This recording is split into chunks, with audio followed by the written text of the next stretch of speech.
नमस्कार मित्रांनो, स्वागत आहे तुमचं आजच्या आपल्या या नवीन व्हिडिओमध्ये. तर आज आपण अनेक महत्त्वाच्या विषयांवर बोलणार आहोत. ठीक आहे, म्हणजे TET संदर्भातच, बरोबर.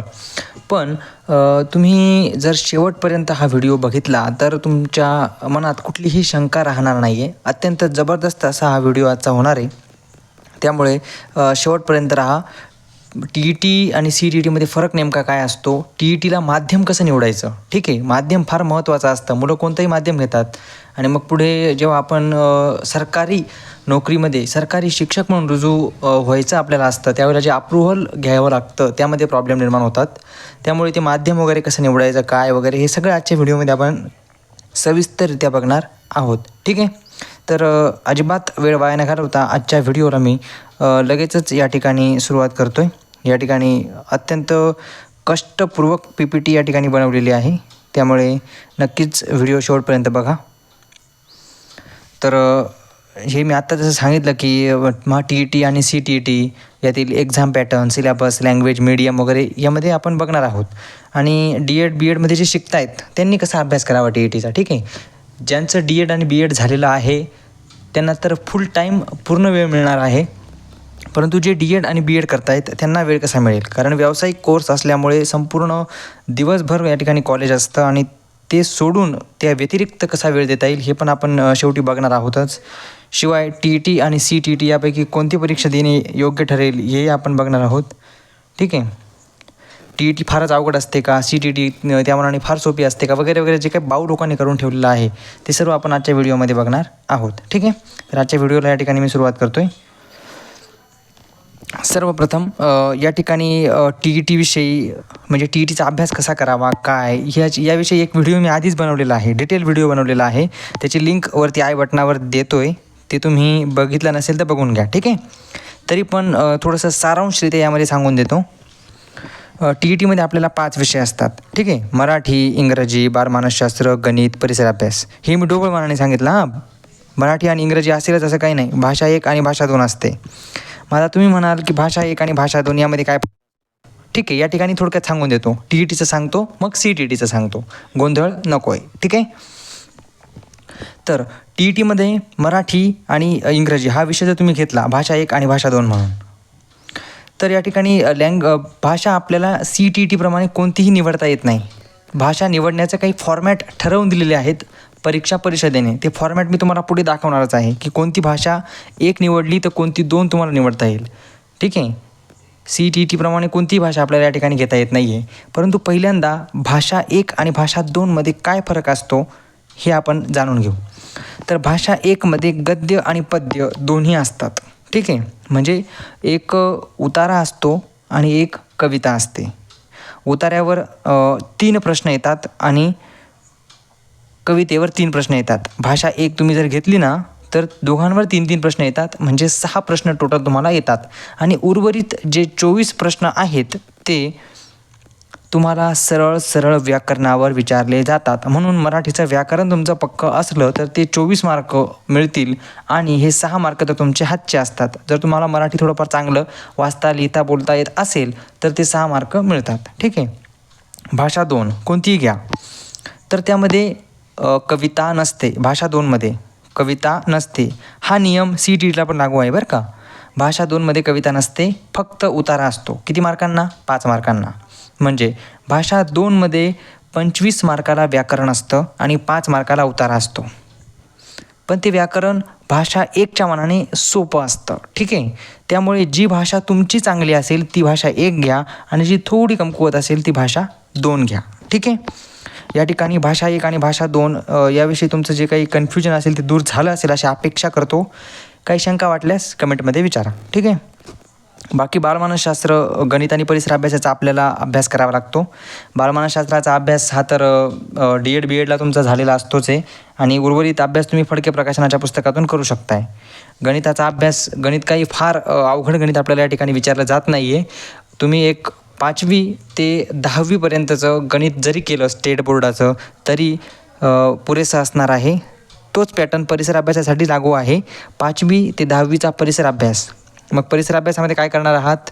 इतिहास, भूगोल आणि नागरिकशास्त्र. त्याचबरोबर विज्ञान हे विषय तुम्हाला करायचे आहेत. या विषयांवर भर दिला जातो. ठीक आहे. 8वीपर्यंत भर असतो, परंतु 9वी 10वीचे देखील प्रश्न आपल्याला येत असतात TETमध्ये. आता यानंतर थोडं CTET विषयी बोलून घेतो. ठीक आहे. CTETमध्ये जर तुम्ही भाषा एक घेतली तर त्यामध्ये सरळ 15 मार्काला भाषेविषयी विचारलं जातं आणि 15 मार्काला मानसशास्त्र असतं, म्हणजे भाषेचं मानसशास्त्र. ठीक आहे. मग ते भाषेचं मानसशास्त्र असतं म्हटल्यावर त्या ठिकाणी जे काही प्रश्न विचारले जातात ते हातचे असतात तुमचे, ते तुम्ही घेऊ शकतात. 15 मार्काच्या याच्यामध्ये सुद्धा तुम्हाला डायरेक्ट काय करतात ते उतारे देऊन देतात. ठीक आहे. एक उतारा देतात आणि एक कविता देतात भाषा 1मध्ये, आणि भाषा 2मध्ये सरळ 2 उतारे देऊन टाकतात. ठीक आहे. आणि बाकीचं तर फॉर्मॅट जवळपास त्यांच्यासारखा असतो. आणि बालमानसशास्त्राचा जो प्रकार आहे ना, तो NCERT त्यांचं जे असतं ते केंद्राचं जे केंद्राच्या ज्या शाळा आहेत, केंद्राचे जे DED आहेत त्यावरून ते घेतलेलं असतं त्यांनी. ठीक आहे. त्यामुळे तुम्हाला त्याचा वेगळा अभ्यास करावा लागणार आहे आणि आपलं मानसशास्त्र वेगळं असतं, त्याला आपल्याला वेगळा अभ्यास करावा लागणार आहे. ठीक आहे. गणित सगळीकडे सारखंच आहे, एवढा काही फारसा फरक पडत नाही दोन्ही परीक्षांमध्ये, परंतु परिसर अभ्यासाचा पण फरक पडतो. परिसर अभ्यास हा आपला TETला स्टेट बोर्डावर आधारित असतो, तर CTETला NCERTच्या पुस्तकांवर असतो. ठीक आहे. त्यामुळे जर तुम्ही CTET देत असाल तर NCERT वाचणं कंपल्सरी आहे.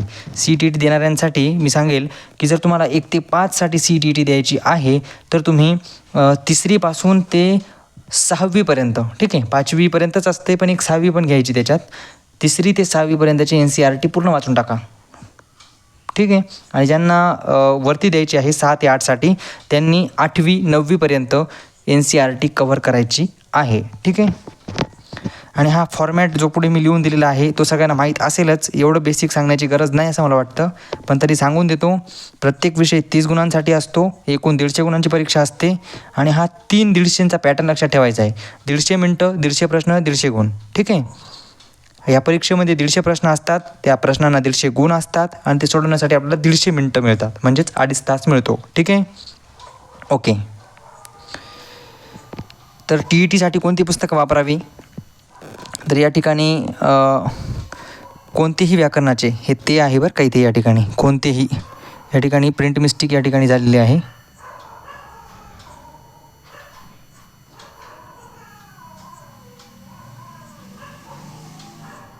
या ठिकाणी प्रिंट मिस्टेक झालेली आहे. कोणतेही नाव आहे ते, कोणतेही व्याकरणाचे पुस्तक तुम्ही घेऊ शकताय, पण मी सांगेल की तुम्ही मोरा वाळिंबे सरांचं पुस्तक घ्या. त्यासारखं पुस्तक मराठीमध्ये उपलब्ध नाही आहे दुसरं मराठी व्याकरणासाठी. अतिशय जबरदस्त पुस्तक आहे. मोरा वाळिंबे सरांचं पुस्तक घ्या. ठीक आहे. बाळासाहेब शिंदे सरांचं घेतलं तरी चालेल, परंतु मोरा वाळिंबे सरांना पर्याय नाही आहे, तोड नाही आहे. ठीक आहे. त्यामुळे मोरा वाळिंबेच घ्या. आणि इंग्रजीसाठी तुम्ही बाळासाहेब शिंदे घेऊ शकता किंवा इतर जे काही तुम्हाला चांगलं वाटेल, म्हणजे संपूर्ण व्याकरण कव्हर केलं असेल असं पुस्तक घ्या. ठीक आहे. या ठिकाणी काही मी त्यांची ब्रँडिंग करत नाही आहे. ठीक आहे. बालमानसशास्त्रासाठी मात्र फडके प्रकाशन आहे. ठीक आहे. म्हणजे तुम्हाला फडकेच प्रकाशन घ्यावं लागणार आहे. फडके प्रकाशन कंपल्सरी आहे. ठीक आहे. फडके प्रकाशनाचं पुस्तक घ्यायचं आहे. म्हणजे सध्या माझ्या माहितीनुसार फडके प्रकाशन बंद झालेलं आहे, परंतु कुठे ऑनलाईन किंवा जुनं एखाद्या ज्या ठिकाणी सेकंड पुस्तकं मिळतात त्या ठिकाणी वगैरे भेटलं तर घ्या. ठीक आहे. किंवा एखाद्याकडे सापडलं तर त्याच्या झेरॉक्स वगैरे मारून तुम्ही घेऊ शकताय. नोट्स वगैरे अवेलेबल झाल्या असतील तर चांगलंच आहे, नाहीतर मग तुम्हाला पूर्ण पुस्तक वाचावं लागणार आहे. गणित आणि परिसर अभ्यासाचा जो अभ्यास आहे तो स्टेट बोर्डातून होतो. या ठिकाणी मी सचिन ढवळे सरांचं पुस्तक लिहिलं आहे, परंतु आवश्यकता नाही आहे एवढं पुस्तक घेण्याची. खूप मोठं पुस्तक येते, MPSC UPSC लेवलचं पुस्तक आहे, त्यामुळे एवढं मोठं पुस्तक हे घेऊच नका. स्टेट बोर्डातून अभ्यास करा सरळ. ठीक आहे. काही आवश्यकता नाही आहे. ठीक आहे.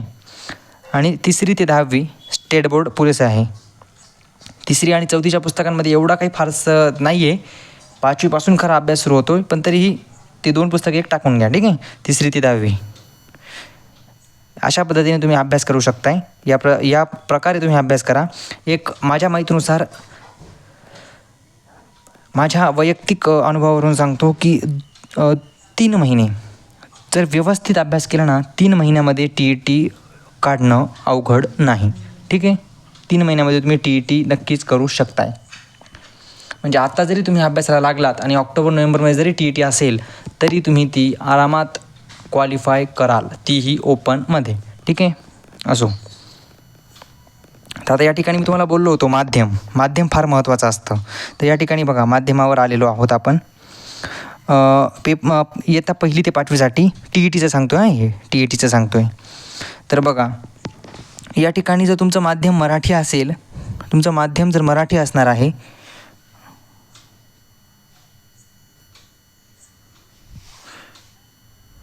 तुमचं माध्यम जर मराठी तर तुम्हाला जी भाषा एक आहे ती मराठी असणार आहे. म्हणजे आपल्याकडे एक नियम असतो की जी भाषा एक घेणार ते माध्यम होतं. ठीक आहे, जी भाषा एक घेणार ती माध्यम असतं, ते माध्यम असतं TETमध्ये. आणि जर तुम्ही मराठी घेतली तर इंग्रजी तुम्हाला कंपल्सरी आहे, दुसरी कुठलीही भाषा घेता येत नाही आहे. तसंच तर तुम्ही भाषा एक इंग्रजी घेतली तर तुमचं माध्यमही इंग्रजी होणार आहे आणि त्यामुळे तुम्हाला दुसरी भाषा ही मराठी कंपल्सरी आहे. ठीक आहे. त्याचप्रमाणे जर तुम्ही पहिली भाषा उर्दू घेतली तर तुमचं माध्यम देखील उर्दू होणार आहे. मग मात्र उर्दूवाल्यांना या ठिकाणी चॉईस आहे, तुम्ही दुसरी भाषा इंग्रजी किंवा मराठी यापैकी एक घेऊ शकताय. ठीक आहे. आणखी एक या ठिकाणी बाकीचे जे 3 उरलेले असतात ते सर्व माध्यम कोणतेही घ्या, मराठी किंवा इंग्रजीमध्येच असतात. फक्त उर्दूवाल्यांसाठी पर्याय उपलब्ध करून दिलेला आहे, उर्दू किंवा इंग्रजी तुम्ही करू शकता. ठीक आहे. बाकी कुठलंही माध्यम घ्या, तुम्हाला बालमानसशास्त्र, गणित आणि परिसर अभ्यास हा मराठी किंवा इंग्रजीमध्येच असणार आहे. असो, आता महत्त्वाचा मुद्दा, या महत्त्वाच्या मुद्द्याला हात घालतो आहे. ज्या लोकांना वाटतं ना की पहिली भाषा हिंदी घ्यावी का, जर तुम्ही पहिली भाषा हिंदी घेतली तर तुमचं माध्यम देखील या ठिकाणी हिंदी होणार आहे. तुम्हाला भाषा 2 मराठी किंवा इंग्रजी घेता येणार आहे, त्याबद्दल वादच नाही आहे, पण तुमचं माध्यम हिंदी होईल. ज्या ठिकाणी माध्यम आहे त्या ठिकाणी हिंदी लिहून येणार आहे. त्याचा प्रॉब्लेम काय होतो हे मी तुम्हाला पुढे सांगतो. ठीक आहे. त्यानंतर जर हे बाकीचं बंगाली, कन्नड वगैरे जसं तुम्ही पहिली भाषा घेशाल तसं या ठिकाणी हे तुमचं माध्यम असणार आहे आणि मग तुम्ही इंग्रजी किंवा मराठी वगैरे इकडे भाषा घेऊ शकताय, उरलेले सगळे विद्यार्थी. ठीक आहे. सेम ॲज इट इज 6वी ते 8वीसाठी देखील आहे, परंतु तुम्ही म्हणायला नको की 6वी ते 8वीचं दाखवलं नाही म्हणून या ठिकाणी तो चार्ट मी या ठिकाणी टेबल दाखवलेला आहे, तक्ता सेम आहे, बघून घेऊ शकता. महत्त्वाचं आहे, याचा स्क्रीनशॉट तुम्ही काढून घेऊ शकता व्हिडिओ पॉज करून. ठीक आहे. चला पुढे. हां, आता या ठिकाणी मी माझं स्वतःचं सर्टिफिकेट तुम्हाला दाखवत आहे. कशासाठी दाखवतो आहे तर या ठिकाणी माध्यम का महत्त्वाचं असतं ना, तुमचं सर्टिफिकेट घ्या D.Ed B.Edचं, त्यावर लिहिलेलं असतं हे बघा मीडियम, हे बघा मीडियम मराठी स्पष्ट शब्दात लिहिलेलं आहे. आणि ज्या वेळेला तुम्ही दुसरी भाषा घेता, पहिली भाषा हिंदी घेतली तर तुमच्या सर्टिफिकेटवर हिंदी लिहून येणार आहे मीडियम. ठीक आहे. बघा या ठिकाणी पुढे दाखवतो मी तुम्हाला लगेच. हे बघा, हे TETचं आहे माझं स्वतःचं. ठीक आहे. या ठिकाणी बघा तुम्हाला दिसत असेल मीडियम मराठी. या ठिकाणी जर तुम्ही पहिली भाषा हिंदी घेतली ना तर इथे मीडियम हिंदी येईल.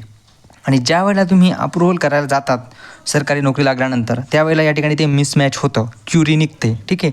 मग ती सॉल्व वगैरे होते नाही होते हे सगळे पुढचे प्रश्न आहे, परंतु हॅरॅसमेंट खूप होते या सगळ्या गोष्टींमध्ये. या ठिकाणी माध्यम तुमचं मराठी असणार आहे. आता समजा ही TETला मी पहिली भाषा इंग्रजी टाळण्यासाठी, हे बघा या ठिकाणी लँग्वेज 2 इंग्रजी आहे, पाहू शकता तुम्ही खाली. पण जर ही इंग्रजी टाळण्यासाठी मी भाषा 1 हिंदी घेतली असती आणि मग भाषा 2 मराठी झाली असती, मग या ठिकाणी माध्यम आलं असतं लिहून हिंदी, बरोबर. मग काय झालं असतं, या ठिकाणी D.Edच्या सर्टिफिकेटवर आहे मराठी, तिकडं आहे हिंदी, मराठी हिंदीचा प्रॉब्लेम झाला. या सगळ्या प्रॉब्लेममध्ये तुम्ही अटकले. ठीक आहे. या अशा पद्धतीने प्रॉब्लेम होतात. म्हणून मी सांगेल की जे मीडियम आहे तुमचं तीच भाषा पहिली घ्या, इतर कुठल्याही फंदात पडू नका, कारण पुढे जाऊन त्याचे प्रॉब्लेम होतात. ठीक आहे. हा नियम TETसाठीच लागू आहे, CTETला कुठलंही मीडियम नसतं. ठीक आहे. आता तुम्हाला वाटेल CTETला का मीडियम नसतं ते तुम्हाला दाखवतो. बघा CTET पण मी पास आहे, त्याचं माझं सर्टिफिकेट मी आणलेलं आहे दाखवायला तुम्हाला. हे बघा या ठिकाणी बघा CTETच्या सर्टिफिकेटवर मीडियम नावाचा कॉलमच कुठे नसतो. तुम्ही म्हणजे कोणत्या भाषेमध्ये पास आहात या दोघी भाषा आहेत, हे बघा मराठी आणि हिंदी या ठिकाणी दिलेलं आहे, बरोबर. हे बघा इकडे दिलेलं आहे भाषा 1 पेपर 1 पेपर 2चं या ठिकाणी दिलेलं आहे. या ठिकाणी मीडियम नावाचा प्रकार नसतो, कारण इथे तुम्हाला कुठलाही निवडा ते हिंदी आणि इंग्रजीमध्येच असतं आणि बाकीचे भाषा तुम्हाला निवडता येतात. त्यामुळे CTETला कोणत्याही भाषा घेतल्या, मराठी घेतली, हिंदी घेतली चालणार आहे, परंतु TETला ते चालत नाही. हे मी मागे क्लिअर केलेलं आहे, त्यात कुठलीही शंका नसावी असं वाटतं. असेल तर कमेंटमध्ये विचारा. असो, हे अशा पद्धतीने CTETचं आणि TETचं या ठिकाणी सर्टिफिकेट असतं. TETचं हे सर्टिफिकेट नाही आहे, मार्कशीट आहे. हां, आता या ठिकाणी आहे या भाषा कोणत्या कशाच्या आहेत या CTETच्या आहे बघा, वरती लिहिलेलं आहे CTET. यापैकी कोणत्याही 2 भाषा तुम्ही घेऊ शकता, काहीही प्रॉब्लेम नाही. आता जसं तुम्ही माझं सर्टिफिकेट पाहिलं, त्यावर मी भाषा 1 मराठी घेतली, भाषा 2 हिंदी घेतली. मला तुम्ही म्हणशाल भाषा 2 हिंदी घेऊ आणि भाषा 1 हिंदी घेऊ आणि भाषा 2 मराठी घेऊ, तर प्रॉब्लेम काय होणार आहे? तर तुमची हिंदी तेवढी चांगली पाहिजे. कारण भाषा 1 हिंदी घेतली तर त्यामध्ये तुम्हाला एक कविता येणार आहे. मग ती कविता कशी असते? टॉप लेवलची कविता असते, चांगली एकदम जडजड हिंदीचे शब्द असतात, त्याचे अर्थच आपल्याला समजत नाहीत. त्यामुळे असले कुठल्याही भानगडीत पडू नका. भाषा 1 आपली मराठीच घ्या, ठीक आहे. म्हणजे ती कविता आपल्याला समजते, उतारे समजतात, सगळं ओके काम होत असतं, बरोबर. आणि भाषा 2 तुमच्या मनावर, तुम्ही हिंदी घेऊ शकता, इंग्रजी घेऊ शकता, इकडे भरपूर आहेत, गुजराती आहे, संस्कृत वगैरे पण असू शकते बहुतेक. हां, इकडे संस्कृत पण आहे, भरपूर भाषा आहेत, उर्दू इकडे, कोणती घेऊ शकता. परंतु आपल्या मुलांना, महाराष्ट्रातल्या मुलांना एक मराठी आणि दुसरी हिंदीच येते. दुसरी इंग्रजी चांगले असणारे मुलं फार कमी आहेत, ठीक आहे. त्यामुळे मराठी आणि हिंदी तुम्ही CTETमध्ये घेऊ शकता.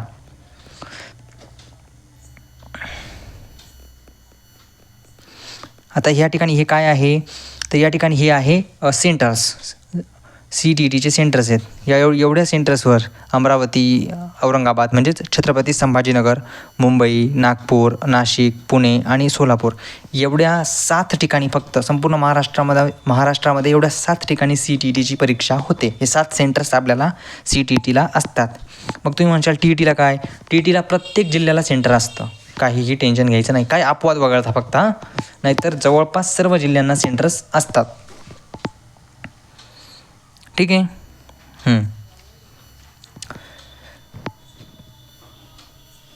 तर आजच्या व्हिडिओमधला आपला शेवटचा आणि सगळ्यात महत्त्वाचा असा प्रश्न म्हणजे DLED आणि BEdमध्ये शिकत असणाऱ्या विद्यार्थ्यांनी TETचा अभ्यास कसा करावा. आणि याच्या आधी एक प्रश्न घ्यायचा राहिलेला आहे, तो मी आधी याच पानावर घेऊन टाकतो की कोणती परीक्षा देणं सोयीस्कर राहील, TET द्यावी का CTET द्यावी. आता एवढं विश्लेषण मी कशासाठी केलेलं आहे की तुम्हाला कळावं की परीक्षांमध्ये काय आहे, कसं आहे. परीक्षा TET ही थोडीशी अवघड असतेच CTETपेक्षा, तुलनात्मकदृष्ट्या फारसा फरक नाही आहे, मी आधी सांगतो, ठीक आहे. लोकांनी उगाच भाव केला आहे की CTET फार सोपी असते आणि TET फार अवघड असते, असं काही नाही आहे. एवढा फारसा फरक नाही आहे, ठीक आहे. शेवटी काहीही झालं तरी TET आपल्या माध्यमामध्ये असते. आपण जो अभ्यास केला आहे 10वी 12वी DED BEdपर्यंतचा, त्या स्टेट बोर्डावर आधारित असते आणि CTETसाठी आपल्याला वेगळा अभ्यास करावा लागतो. हा फरक आहे, ठीक आहे. परंतु काय होतं, आपण 10वी 12वीपर्यंत व्यवस्थित म्हणजे एवढं लक्ष देत नाही त्या मनाने, आणि मग आपल्या नंतर लक्षात येतं की त्यावेळेला जर चांगला अभ्यास केला असता तर आज TET एकदम सोपी आपल्याला गेली असती. असो, तर आता तुम्ही काय करणार आहात, TET द्यावी का CTET द्यावी. जे दोघंही देणार आहेत, दोघंही देऊ शकतात, परंतु तेवढा अभ्यास तुमचा झाला पाहिजे. तर मी सांगेल की ज्यांना इंग्रजी सोपी जाते, सोपी म्हणण्यापेक्षा बऱ्यापैकी मार्क पाडू शकतात. आता मला स्वतःला 30पैकी 20 मार्क होते इंग्रजीमध्ये, ठीक आहे, 20 मार्क पडले होते. मग कमीत कमी 50% तरी तुम्हाला मार्क्स मिळाले पाहिजे. 30पैकी 15 मार्क जर तुम्हाला इंग्रजीमध्ये मिळत असतील तर बाकी विषयांमध्ये तुम्ही कवर करून घेऊ शकताय. मग जर तुम्हाला इंग्रजीमध्ये बऱ्यापैकी मार्क्स मिळणार असतील तर तुम्ही TETची तयारी करू शकता, ठीक आहे. आणि जर तुम्हाला इंग्रजी टाळायची असेल तर तुम्ही हिंदी विषय तुम्हाला निवडायचा असेल तर तुम्ही CTET देऊ शकता, त्या ठिकाणी काहीही प्रॉब्लेम येत नाही. आणखी एक CTETचं म्हणजे जवळपास आत्ताचा अपवाद सोडला तर जवळपास दर 6 महिन्यांनी परीक्षा होत असते. त्यामुळे तुम्ही एखाद्या अटेम्प्टमध्ये गेलात तरी परत लगेच परीक्षा होणार आहे, त्यामुळे काही टेन्शन नसतं आपल्याला, आपण परत जोमाने अभ्यास करू शकतो. पण जर तुम्ही TETमध्ये नापास झालात, TETमध्ये क्वालिफाय नाही झालात, तर परत पुढची परीक्षा कधी होईल हे कोणीही सांगू शकत नाही. साधारणतः वर्षातून 2दा TET म्हणजे CTETप्रमाणे TET पण घ्यावी असा नियम आहे. एकदा टेट म्हणजेच teachers aptitude and intelligence test, ज्याला आपण TIT म्हणतो, ती वर्षातून एकदा घ्यायची आणि TET 2दा घ्यायची असा नियम आहे. परंतु आपल्याकडे कसं आहे, सगळे नियम हे धाब्यावर बसवले जातात. असो, परंतु TET किमान यांनी दर वर्षातून एकदा तरी घ्यायला पाहिजे. परंतु मागचा काही यांचे रेकॉर्ड बघता 2-2 वर्ष हे TET घेत नाहीत. त्यामुळे जर तुम्ही एकदा TET नापास झाला तर परत 2 वर्षांनी TET होणार आहे. त्यामुळे थोडासा प्रॉब्लेम असू शकतो, म्हणजे तुम्हाला होऊ शकतो. त्यामुळे CTETवर जर तुम्ही फोकस केलात तर 2 किंवा 3 अटेम्प्टमध्ये तुम्ही सुटू शकता. तसं पाहिलं तर एकाच अटेम्प्टमध्ये सुटू शकतात. मी स्वतः एका अटेम्प्टमध्ये सुटलो आहे दोन्ही परीक्षा, त्यामुळे एवढं काही अवघड नाही आहे. ठीक आहे. परंतु ते डोक्यातनं काय घेत जाऊ की फार अवघड आहे, फार अवघड आहे, मग ते आपल्याला अवघडच जातं. तर तुम्ही प्रेफरन्स कशाला द्याल? CTETला द्या. ठीक आहे. TET जेव्हा पडणार आहे तेव्हा ती द्याच, परंतु CTETला प्रेफरन्स द्या, कारण CTET दर 6 महिन्यांनी होते आणि तिचा अभ्यास केल्यानंतर जरी तुम्ही नापास झालात तरी पुन्हा आपल्याला जोमाने पुढच्या 6 महिन्यासाठी अभ्यास करता येतो आणि मग उरलेले जे आपले काही चुका झाल्या असतील ते आपल्याला दुरुस्त करता येतात. इथे आपल्या चुका दुरुस्त करेपर्यंत चुकाच विसरून जातील. 2-2 वर्षांनी TET होते त्यामुळे. आणि आजच्या आपल्या व्हिडिओचा शेवटचा विषय की DLED आणि BEdमध्ये जे शिकतायत त्यांनी कसा अभ्यास करावा. आता बघा, दोन्ही कोर्स हे 2-2 वर्षाचे आहेत. त्यामुळे जे प्रथम वर्षामध्ये आहे त्यांच्यासाठी सांगतो. प्रथम वर्षावाल्यांनी TET आणि CTETच्या मागे लागू नये, हे माझं सरळ मत आहे. ठीक आहे. तुम्ही काय करणार, तुम्हाला जे बालमानसशास्त्र असतं दोन्ही वर्गांना, DED आणि BEdला, तुम्ही त्याचा व्यवस्थित अभ्यास करा. ठीक आहे. त्या मानसशास्त्राचा तुम्ही व्यवस्थित अभ्यास करा. एक विषय तुमचा संपूर्ण पक्का होणार आहे एका वर्षामध्ये. तुम्ही DEDवाल्यांनी तर सगळ्यात सोपं म्हणजे फडके प्रकाशनाचं पुस्तक घेऊन टाका आणि ते पुस्तक पूर्ण जवळपास पाठच करून टाकायचं फर्स्ट इयरलाच असताना. ठीक आहे. ते पुस्तकच पाठ करून टाकायचं फर्स्ट इयरला असताना. बालमानसशास्त्राचा विषय संपवला पाहिजे, जेणेकरून 4च विषय आपल्याला राहतील सेकंड इयरला अभ्यास करायला. ठीक आहे. सेम BEdवाल्यांनी करायचा, फर्स्ट इयरवाल्यांनी बालमानसशास्त्राचा तुम्हाला अभ्यास करायचा आहे. ठीक आहे. त्यानंतर आता सेकंड इयरवाल्यांसाठी सांगतो. सेकंड इयरवाल्यांनो आणखी एक महत्त्वाचं सांगायचं राहिलं की स्वतःच्या नोट्स काढत चला. बालमानसशास्त्राचं फडके प्रकाशनाचं पुस्तक घेतलं तुम्ही, फडके प्रकाशनाचं पुस्तकही घ्या आणि त्याची नोट्स काढा DEDवाले. आणि BEdवाल्यांनी फडके प्रकाशनाचं पुस्तक तर घ्या, परंतु तुमचं जे पुस्तक असतं त्याच्याही नोट्स काढा. त्याचा फायदा तुम्हाला पुढे होणार आहे. ठीक आहे. आता जे सेकंड इयरला गेलेत, तुम्ही काय करायचं आहे, रोज थोडा वेळ व्याकरणाचा अभ्यास करायचा आहे. मराठी असेल, इंग्रजी किंवा जी काही तुमची भाषा असतील त्याचा व्याकरणाचा अभ्यास करायचा आहे. TETमध्ये सगळ्या भाषांचं व्याकरणच विचारतात ते. ठीक आहे. मानसशास्त्राचं मी आधी सांगितलंच, त्याचा तुम्हाला त्या नोट्स असतील तर त्या नोट्सचा फायदा होईल. डबल वाचायची गरज पडणार नाही. त्या नोट्सचा तुम्ही फॉलोअप घेऊ शकतात. गणितासाठी आता हे गणित मित्रांनो, जर तुमचं बेसिक हे शालेय जीवनामध्ये बऱ्यापैकी असेल तर त्रास होत नाही, परंतु जर त्यावेळेस तुमचं गणित जरा कच्चं वगैरे असेल किंवा तुम्ही लक्ष दिलं नसेल तर आता मात्र तुम्हाला खूप जास्त अभ्यास करावा लागणार आहे. बेसिकचे सगळे जे काय असतात एकदम सूत्रापासून पाठ करावं लागणार आहे. बेरीज कशी असते, वजाबाकी, गुणाकार, भागाकार. ठीक आहे. बेरजेतले अधिक वजाचे नियम, गुणाकारातले अधिक वजाचे नियम, हे सगळं माहीत असलं पाहिजे. कोणता कंस म्हणजे संपूर्ण पदावली आल्यानंतर कंसातलं आधी सोडवायचं काय हे जे सगळं असतं. ठीक आहे. ज्याला आपण बॉडमॉस रूल वगैरे म्हणतो, मराठीमध्ये भागुभेव. ठीक आहे. ह्या पद्धतीने जे काय असतं ते सगळं तुम्हाला करावं लागणार आहे. पूर्णांक, अपूर्णांक वगैरे सगळं तुम्हाला करावं लागणार आहे, जे काही शालेय विद्यार्थ्यांना आहे तेवढंच सगळं. ठीक आहे. राहिला कोणता विषय? परिसर अभ्यास. परिसर अभ्यासाला स्टेट बोर्ड करावंच लागणार आहे. हा एक विषय आहे की तुम्ही स्टेट बोर्ड हे फर्स्ट इयरला असताना देखील वाचू शकता. जर तुम्ही ठरवलं ना की सगळे स्टेट बोर्डाची पुस्तकं घ्यायची वाचायची, किंवा CTETवाल्यांनी ठरवलं ना NCERTची पुस्तकं घ्यायची आणि वाचायची, हे तुम्ही फर्स्ट इयरमध्ये करू शकता. वाचून त्याच्या नोट्स काढून ठेवू शकता, म्हणजे सेकंड इयरला जास्त जीवावर जाणार नाही. ठीक आहे. अशा पद्धतीने तुम्ही टाईम मॅनेजमेंट करू शकता. म्हणजे मला असं वाटतं आहे की बऱ्यापैकी तुमच्या लक्षात आलं असेल की कशा पद्धतीने अभ्यास करायचा आहे. आणि आणखी एक सांगेल की जास्त पुस्तकं घ्यायची नाहीत, महत्त्वाची आणि थोडक्यात पुस्तकं घ्यायची. मराठी जर तुम्ही विषय करणार असाल तर मोरा वाळिंबे सरांचं पुस्तक घ्यायचं. TETसाठी सांगतो आहे. CTETसाठी काही त्याचा उपयोग होणार नाही आहे एवढा, कारण CTETला व्याकरणच मुळात मराठीचं 3-4 मार्काचं विचारतात. TETमध्ये आपल्याला मराठी जर तुम्ही भाषा 1 घेतली तर 24 मार्काचं व्याकरण आहे, आणि भाषा 2 घेतली तर 25 मार्काचं व्याकरण आहे. ठीक आहे. ही गोष्ट पक्की लक्षात ठेवायची आहे. तर आजच्या व्हिडिओमधून तुमचे सर्व डाऊट, सर्व शंकांचं निरसन झालं असेल अशी मी अपेक्षा करतो. काही शंका असतील तर कमेंटमध्ये विचारा. ठीक आहे.